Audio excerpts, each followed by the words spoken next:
Hello guys, तो मैं ऋषि शौर्य आप लोगों के साथ एक बार फिर से एक बहुत ही इंटरेस्टिंग टॉपिक के साथ गैलीलियोस्टिक जो हमने प्रीवियस लेक्चर में कर भी लिया है। अब हम लोग जो है इसके कुछ क्वेश्चंस करने वाले हैं, क्योंकि उस दिन हमारा जो टाइम था वो काफ़ी हो गया था, इसलिए हम लोग ने पूरा कॉन्सेप्ट को समझ लिया था। इसके बाद आज हम लोग इसके क्वेश्चन को करने वाले हैं।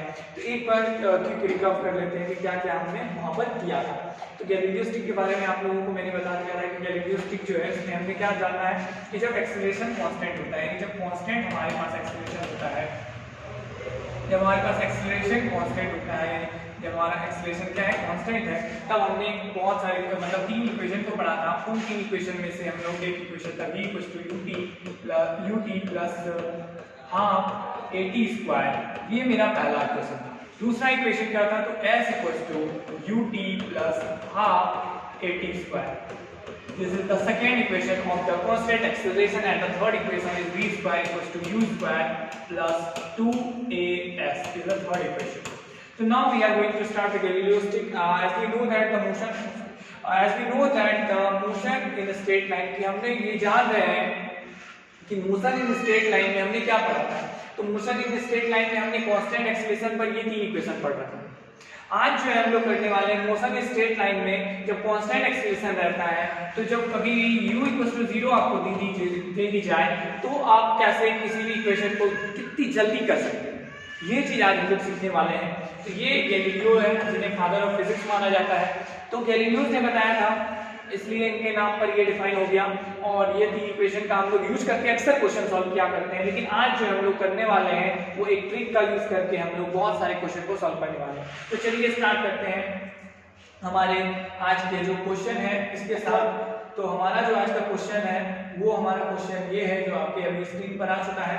तो सबसे पहला जो हमने प्रीवियस लेक्चर में बताया था कि कोई भी ऑब्जेक्ट जब हम लोग एक रफ स्केच देख लेते हैं कि कोई भी जब हम लोग देख रहे थे वहां पर एक जो एक्सप्रेशन था वहां पर हमने क्या डिफाइन किया था कि कोई ऑब्जेक्ट जिसकी इनिशियल वेलोसिटी क्या हो 0 हो, एक्सेलरेशन क्या हो तो कांस्टेंट हो। तो जब एक्सेलरेशन कांस्टेंट होगा, इनिशियल वेलोसिटी 0 होगी, तो जो पार्टिकल का डिस्प्लेसमेंट होगा वो x पहले सेकंड में, दूसरे सेकंड में होगा 3x, और जो तीसरा सेकंड है वहां पर ये 5x दिखेगा। ठीक है। टाइम जो है time equals to t equals to पहला जो टाइम पीरियड है वो t इक्वल्स टू 1 सेकंड होगा, दूसरा जो टाइम पीरियड है वो t इक्वल्स टू 2 सेकंड होगा, और जो तीसरा टाइम पीरियड होगा वो t इक्वल्स टू 3 सेकंड होगा। ठीक है। तो ये जो डेरिवेशन है ये हमने अपने प्रीवियस लेक्चर में कर लिया था। एक बार आपने जिन्होंने नहीं देखा है वो एक बार पिछले वाले लेक्चर में जाकर इसे देख लें अच्छे से, तब आपको ये अच्छे से समझ में आ जाएगा। आज हम लोग एक क्वेश्चन करने वाले हैं जो इससे रिगार्डिंग है, इससे रिलेटेड है। तो चलिए ये कॉन्सेप्ट तो आपने समझ लिया है। तो आज के क्वेश्चन को स्टार्ट करने वाले हैं हम लोग। आज के क्वेश्चन को स्टार्ट करते हैं। हमारा आज का क्वेश्चन ये है कि जब हमने देखा कि यहाँ पर एक एग्जांपल क्वेश्चन है जिसमें क्या लिखा है कि एक ड्रॉप है जो टैप से फॉल हो रहा है। If a drop from a tap fall with a 0 initial velocity, the ratio of the displacement of the drop in first, second and third second of its motion. Tap, तो कोई भी tap है, आपको tap दिखाते हैं। Tap मतलब होता है आपका जो आप घर में नल यूज करते हैं, वो आपका क्या है, टैप है। ठीक है। ये आप नल एक जो घर में यूज करते हैं, तो ये नल है आपका, इसी को हम लोग क्या कहते हैं, टैप कहते हैं। बहुत बच्चे इसको नहीं समझ रहे होंगे, तो ये हमारा क्या है, टैप। ठीक है। तो टैप से जब कोई ये बोल रहा है कि एक टैप है जिससे क्या होता है, कोई भी ड्रॉप इनिशियल वेलोसिटी u0 से फॉल करता है, गिरता है, तो ये पूछ रहा है कि पहले सेकंड, दूसरे सेकंड और तीसरे सेकंड में जो गिरेगा तो उसका जो डिस्प्लेसमेंट होगा उसकी क्या रेशियो होगी। तो वही क्वेश्चन हम लोग यहाँ पर करने वाले हैं। तो सबसे पहले हम लोग देखेंगे कि ये जो ड्रॉप गिरेगा इसका पहला सेकंड यानी फर्स्ट सेकंड, और फिर यहाँ से इसका दूसरा सेकंड, और नेक्स्ट यहाँ से इसका तीसरा सेकंड में क्या डिस्टेंस का रेशियो है। तो इससे पहले भी तो इसी टाइप की हमने बातें पढ़ी ना। ये जो बातें थी वो u इक्वल्स टू 0 पर यहाँ पे हमने देखा कि कोई ऑब्जेक्ट गिर रहा है तो पहले सेकंड में x गिरेगा, दूसरे सेकंड में 3x गिरेगा और तीसरे सेकंड में 5x गिर जाएगा। और यही चीज ना यहाँ पे करने वाले हैं कि यहाँ पर जो एक बिल्डिंग से गिर रहा था कोई ऑब्जेक्ट, यहाँ से क्या हो रहा है, वाटरफॉल कर रहा है किसी भी टैप से। ठीक है, तो यहाँ तक चीजें समझ में आ चुकी है, टाइम दे चुका है, तो हमने वही करना है। हमें पता है कि पहले सेकंड में वो कितना नीचे गिरेगा, पहले सेकंड में ये x गिरेगा, दूसरे सेकंड में ये कितना गिरेगा 3x गिरेगा, और तीसरे सेकंड में ये 5x गिरेगा। तो जब हमें रेशियो पूछ दी जाएगी तो हम लोग अगर ये ट्रिक जान रहे हैं तो इस ट्रिक से हम कितने सेकंड में इस क्वेश्चन को सॉल्व करेंगे, 1 सेकंड लगेगा। फटाक से हम देख लेंगे कि हमारा जो पहले सेकंड में क्या होगा, डिस्प्लेसमेंट x होगा, दूसरे सेकंड में हमारा डिस्प्लेसमेंट क्या होगा, तो 3x होगा, और तीसरे सेकंड में हमारा 5x होगा। इसके अकॉर्डिंग ये हमारा x सबसे कैंसिल आउट हो जाएगा, और हमारा जो रेशियो होगा वो 1:3:5 ये हमारा आंसर है। बट अगर हम इस मेथड से करते हैं तो ये जो क्वेश्चन था वो मेरा कितने सेकंड का था, तो 1 सेकंड का ये क्वेश्चन था, इसको हम फटाक से 1 सेकंड में सॉल्व कर देते विद गैलीलियोस ट्रिक। लेकिन जब हम दूसरे मेथड को देखते हैं, जो मेथड हम लोग यूज करते हैं, अक्सर यूज करते हैं, वो मेथड हमारा जो लॉन्ग मेथड है उस पर हम लोग काम करने वाले हैं। ये तो हमारा जो मेथड 1 हुआ, इसको हम लोग मेथड 1 कहते हैं, जो हमारा क्या था, गैलीलियोस ट्रिक वाला मेथड था, और बहुत इंटरेस्टिंग मेथड था। ये आपके कोई भी क्वेश्चन को 1 सेकंड से ज्यादा नहीं लगेगा। जब आप ये ट्रिक पता होगी आपको, गैलीलियोस ट्रिक की जब आपको आइडिया होगी तो आप इस क्वेश्चन को 1 सेकंड में सॉल्व कर देते हो। लेकिन जो हम लोग अगर हम कांस्टेंट एक्सीलरेशन वाला जो हमने फॉर्मूलाज पढ़ा है उसमें हमने क्या क्या देखा था, 3 इक्वेशन देखा था, st, vt एंड vs। तो उस अगर इक्वेशन से हम लोग इस क्वेश्चन को सॉल्व करना चाहते हैं तो इसी क्वेश्चन को सॉल्व करने में हमें काफी टाइम लग जाएगी। तो आप लोग मेथड 2 को देखेंगे। मेथड 2 में हम लोग देखते हैं, यहाँ पर हमारा मेथड 2 होगा। ठीक है, मेथड 2 में क्या देखेंगे, तो मेथड 2 में देखेंगे कि सबसे पहले हमें इक्वेशन यूज करनी होगी। हमने फिर से वही टैब बनाना है, हमारा टैब बन गया। अभी टैब से फिर एक वाटरफॉल करेगा, इसकी इनिशियल वेलोसिटी 0 है, टाइम हमें दे रखी है t = t1 = 1 सेकंड। तो फिर हमने इक्वेशन को लगाना है। यहाँ पर इक्वेशन क्या होगा आपको बताइए, तो हमारा जो s1 होगा, यहाँ से यहाँ तक का डिस्प्लेसमेंट हमें क्या काउंट करना है, s1 काउंट करना है। s1 is what, ut + ½ at²। अब देखो यहाँ पर u जो है मेरा इनिशियल वेलोसिटी, और हमको पता है कि इनिशियल वेलोसिटी 0 है, तो अगर किसी भी क्वांटिटी को 0 से मल्टीप्लाई करते हैं तो वो 0 हो जाएगा। यानी s1 की क्या वैल्यू हो जाएगी, s1 की वैल्यू हो जाएगी आपकी ½ और एक्सीलरेशन क्या, पार्टिकल तो नीचे गिर रही है। अब जब भी कोई फ्री फॉलिंग पार्टिकल होगी तो उसकी क्या वेलोसिटी, एक्सीलरेशन होगी। तो हमेशा जब कोई भी फ्री फॉलिंग पार्टिकल होगा उसका एक्सीलरेशन g होगा।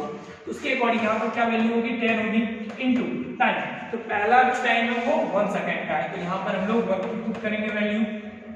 तो मेरा जो s1 होगा वो कितनी हो जाएगी, वो हो जाएगी मेरी 5, क्योंकि ये 5 टाइम्स 5 × 10 और 1 से मल्टीप्लाई होकर ये 5 मीटर। ठीक है, यहाँ तक क्लियर, यहाँ तक किसी को कोई कंफ्यूजन नहीं होनी चाहिए।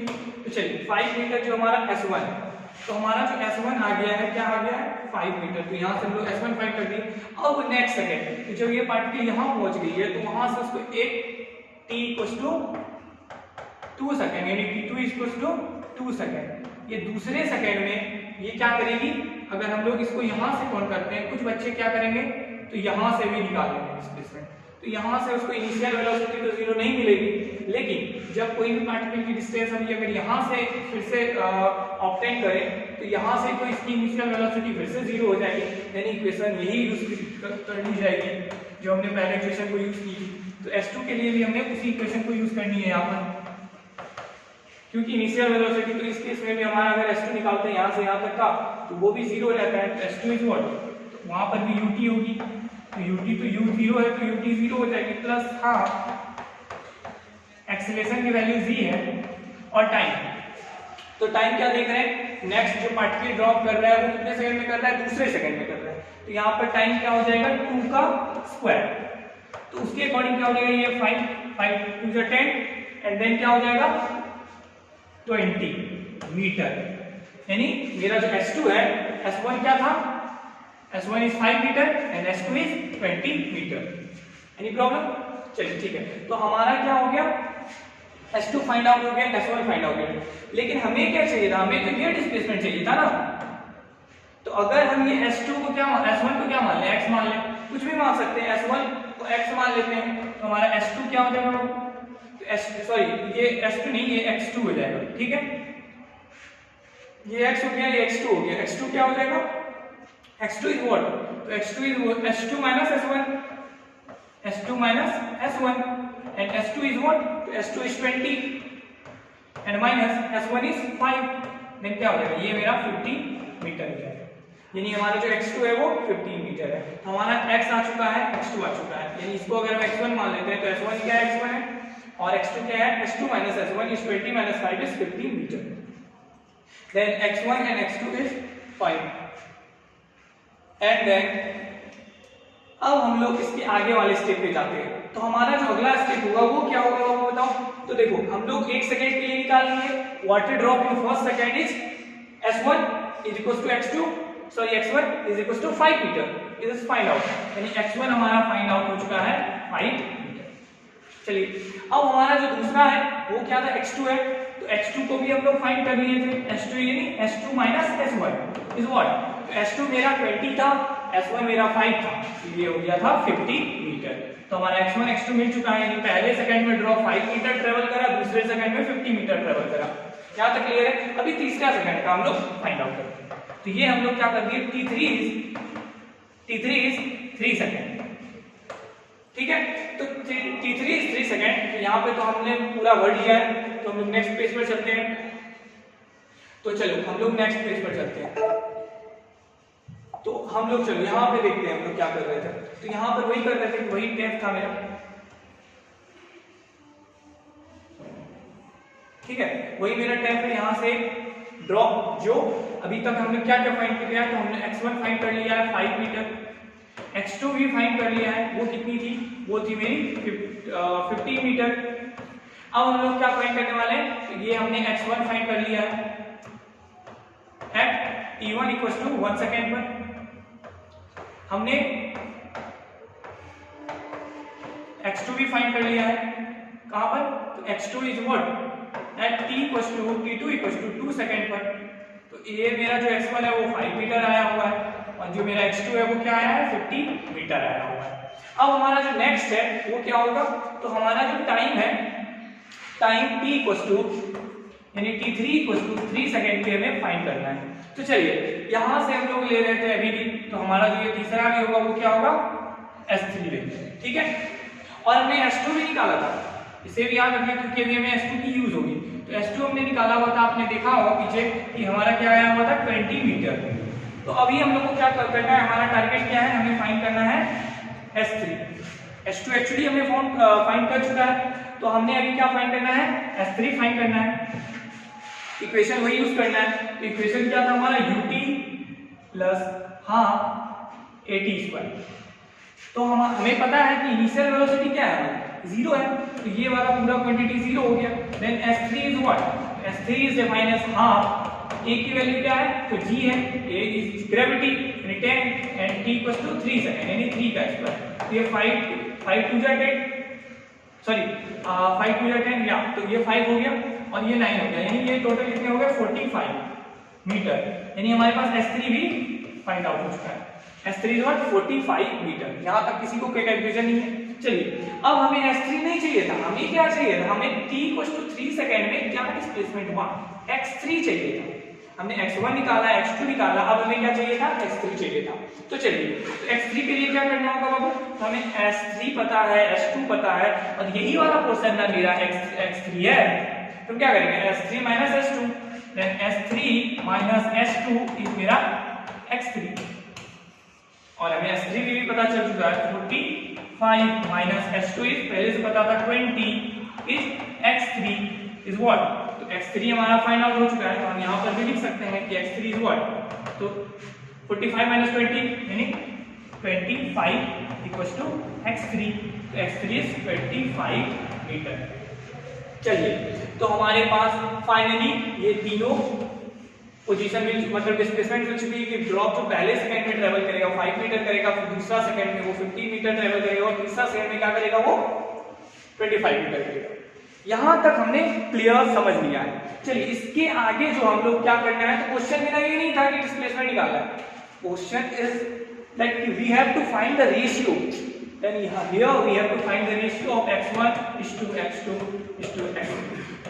then ये क्या हो गया, तो 5 is to 15 is to 25. इसी चीज को तो हम लिख सकते हैं ना, ये देखो 5 कॉमन आ रहा है ना, इसको नहीं लिख सकते 1 is to 3 is to 5.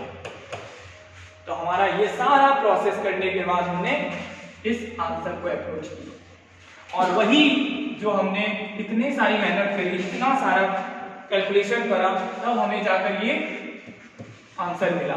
और इसके कंपेयर में जब हमने गैलीलियो लगाया था, ये कितने मिनट का हो गया, अप्रोक्सीमेट हमें एटलीस्ट 4 से 5 मिनट तो लग ही गए आपको समझाने में। ऐसे अगर आप करते तो 1 मिनट तो फिर भी मिनिमम लगता, और जो हम उसको बना रहे थे गैलीलियो स्टिक के हेल्प से, तो वो हमारे 1 सेकेंड में सॉल्व हो गया। तो आप समझ सकते हो कि गैलीलियो स्टिक का क्या इंपॉर्टेंट है हमारे straight line motion. Straight line motion में हमें बहुत ही ज्यादा हेल्पफुल होने वाला है ये मेरा Galileo stick. Okay, thank you. तो आप इसको अच्छे से नोट करो, समझ लो। Thank you.